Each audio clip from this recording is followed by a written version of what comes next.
إلى هاوية التدهور. نهار الخميس كونوا الصبح بمراكزكم.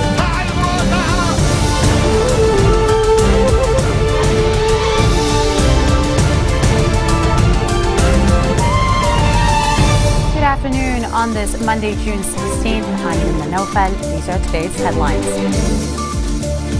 After a long wait, the Lebanese will be finally able to watch the 2014 FIFA World Cup that kicked off last week without paying any additional fees. Militants gain ground in a battle for a strategic Shia enclave in Iraq that provides a corridor to Syria. And Syrian regime helicopters drop barrel bombs on an opposition-held district in Aleppo City, killing at least 20. After a long wait, the Lebanese will be finally able to watch the 2014 FIFA World Cup that kicked off last week without paying any additional fees. Telecommunications Minister Boutros Harib stated in a joint press conference after talks with SEMA, the sole agent responsible for broadcasting the tournament, that the Lebanese people will be allowed to watch the World Cup matches on television for free starting this evening. Harib stated that the problem was solved with SEMA and that the agreement was reached with the agent, which ensured the rights of all sides are preserved, adding that SEMA agreed to allow the Lebanese people to watch the World Cup through television cable companies. For his part, Information Minister Ramzi Jreij stressed that the Lebanese people's right to watch the World Cup should take precedence over the interests of a commercial company. Interior Minister Nuhad Mashnout vowed to crack down on terrorists inside the Rumoumié prison during the opening ceremony for a new building for security-related inmates. There is a breeding ground for terrorists in this prison, Mashnout said in his inauguration speech at the Rumoumié prison facility in northeast of the country. Mashnout lamented that the delay in trials for Islamist militants was having a negative impact on the prison situation. He also said that while prisons across Lebanon are only designed to hold about 2,500 prisoners at a time, there were about 7,800 inmates, adding that 62% of them are being held without trial. He urged Lebanese authorities, including prosecutors and the Supreme Judicial Council, to speed up the trials so that no oppressed will remain in prison.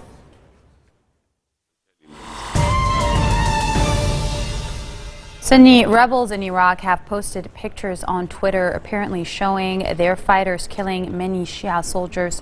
The pictures posted over the weekend purport to show scores of captured Iraqi soldiers being killed by the Islamic State of Iraq and the Levant, who wrested control of cities and towns in northern Iraq last week. The images show masked fighters loading the captives onto trucks before forcing them to lie face down in a shallow ditch with their arms tied behind their backs. Final pictures show the bodies of the captives soaked in blood after being shot. A caption on one of the pictures suggested that the victims, believed to be security personnel, were punished for fighting Sunnis, and the Twitter account where the pictures were posted was suspended hours later. With us right now is senior editor at Trend News Agency, Mr. Claude Silhani. Claude, can you hear me? Can you hear me? Yes, I can hear you. You know, the ISIL and associated Sunni rebel forces have taken control of many territories now in Iraq. This is since last week, plunging the country into a crisis, and increasingly there's talk about sectarian violence. What is happening right now? Well, what's happening is things are moving very fast. On the one hand, you have the forces of ISIL that have made quite a lot of headway. They've taken over Mosul, they've taken over Tikrit, they've taken over Samarra. But then it may appear that they may have started a fight that they cannot possibly win because the reaction, the reaction against their onslaught has been quite drastic. You have Iran, who said they're ready to send troops. You have the U.S., who is sending ironically, the aircraft carrier George W.H. Bush into the region, the first Bush, 41st president. They might, again, what might come out of this is that the Iranians and the Americans could end up being working on the same side, hand in hand against the ISIL forces. I hear what you're saying, but President Barack Obama just 2 days ago in a press conference says he was not ready, although there is a fleet right now in the Gulf, he said he wasn't ready to send in any troops of any sort because According to his words, Iraqis should deal with this problem by themselves. Well, yes, he's not about to send any troops, but he may have the Air Force or the Navy planes rather go and bomb certain positions if need be. For the moment, the Iraqi army should be able to handle it on its own. It's pretty well equipped. It's been trained by the U.S. Quite well since the American invasion of Iraq. The U.S. and the British and a lot of Western, mainly the British and the U.S. have been training the Iraqi army and giving them weapons, so they know how to use those weapons. They've been trained to use them, and they could very well handle the situation on their own. The problem, of course, is do they have the numbers, which possibly they do, but because there's been a massive rally from the Shia forces in the south who have joined, volunteered to go and fight the ISIL forces. So it's Yep. just if I may finish, it's doubtful that they will take Baghdad. My question to you is, how did it come to this? I mean, this happened very fast, and Yes. these cities fell down extremely fast as well. But how did this all come about? Well, it's a good question. They caught a lot of people by surprise. Exactly. There's something is very fishy in the way they took Mosul, the second largest city in Iraq. The Iraqi army just ran away, most of them. They ran away, leaving behind helicopters, jet planes, cannons, howitzers, all sorts of equipment. That is unusual for a retreating army. Will usually blow up the stuff they leave behind so that the enemy doesn't get it, which they didn't do. The other worrying factor is that the ISIL is reported to have broken into the banks in Mosul and stolen all the money. And they're now in possession of, some estimates say, $3.2 billion. That can buy a lot of guns with that. Okay. All right. One last question, Mr. Salhani, should we fear that this could actually go over Iraqi territory and eventually transcend borders?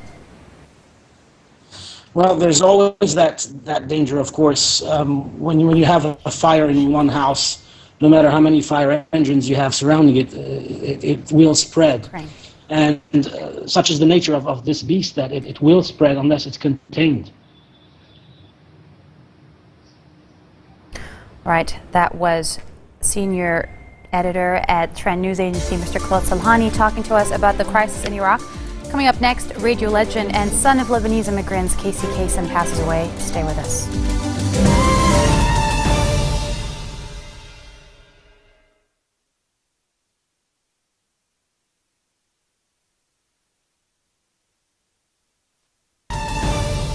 Welcome back. Syrian regime helicopters dropped barrel bombs on an opposition-held district in northern Aleppo city, killing at least 20 people, including several children. The Syrian Observatory for Human Rights said a number of people were injured, including some in serious condition, in the attacks on the Sukkari neighborhood. The group distributed gruesome images from the scenes of the attack, showing residents holding body parts of those killed in the raids. Observatory Director Rami Abdulrahman said a first attack created chaos, with residents and medics rushing to the scene to help those affected. Then, several minutes after the first attack, a second bomb was dropped at the same site, with those at the scene trying to flee, but many failing to do so in time. Israeli troops killed a Palestinian and arrested more than 40 overnight, including the parliament speaker, in a massive crackdown on Hamas, whom Israel accuses of kidnapping 3 Israeli teenagers. So far, there has been no formal claim of responsibility, with Hamas dismissing Israel's accusations as stupid, as thousands of troops pressed on with the biggest arrest operation in years.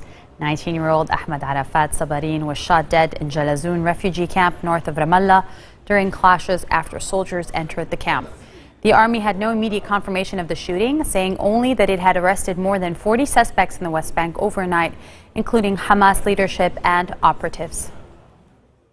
Somali militants wielding automatic weapons attacked a small Kenyan coastal town, assaulting the police station, setting 2 hotels on fire, and spraying bullets into the street. Officials say that at least 48 people were killed, but authorities blamed al-Shabaab, Somalia's al-Qaeda-linked terror group. The attack occurred in the town of Mkitoni, which is about 20 kilometers southwest of the tourist center of Lamu. Any tourism in Mkotoni is mostly local, with few foreigners visiting the region. The town is about 100 kilometers from the Somali border.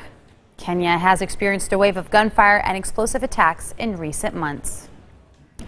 Pakistani fighter jets resume airstrikes in Pakistan's North Waziristan region, a day after the army announced the start of a major military operation to flush fighters out of the volatile region bordering Afghanistan.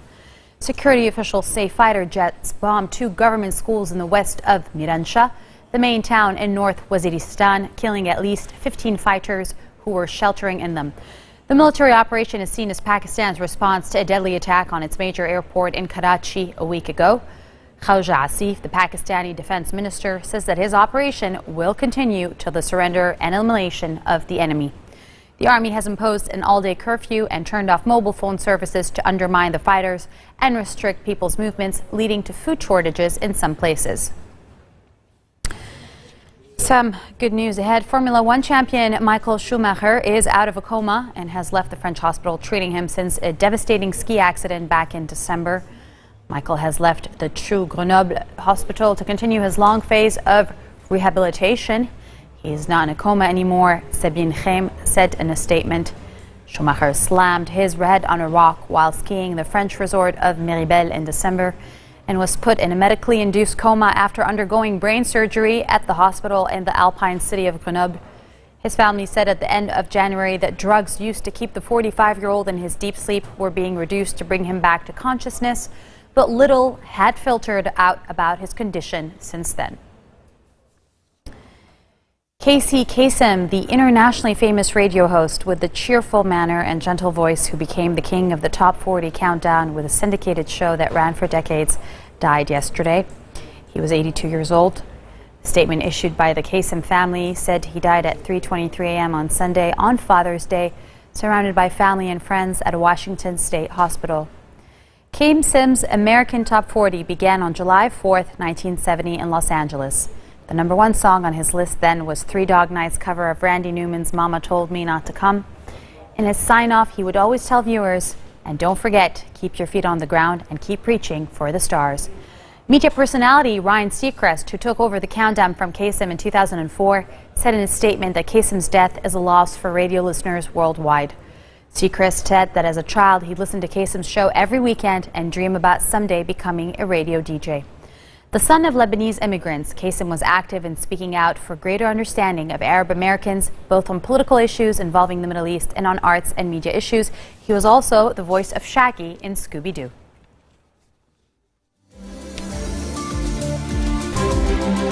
This marks the end of a bulletin for today. Now for a reminder of our top stories. After a long wait, the Lebanese will be able to watch the 2014 FIFA World Cup that kicked off last week without paying any additional fees. Militants gain ground in a battle for a strategic Shia enclave in northern Iraq that provides a corridor to Syria.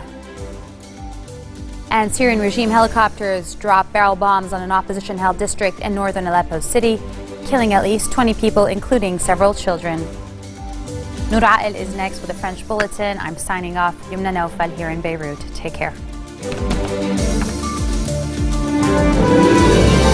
هناك محاولات لدفع البلاد إلى هاوية التدهور.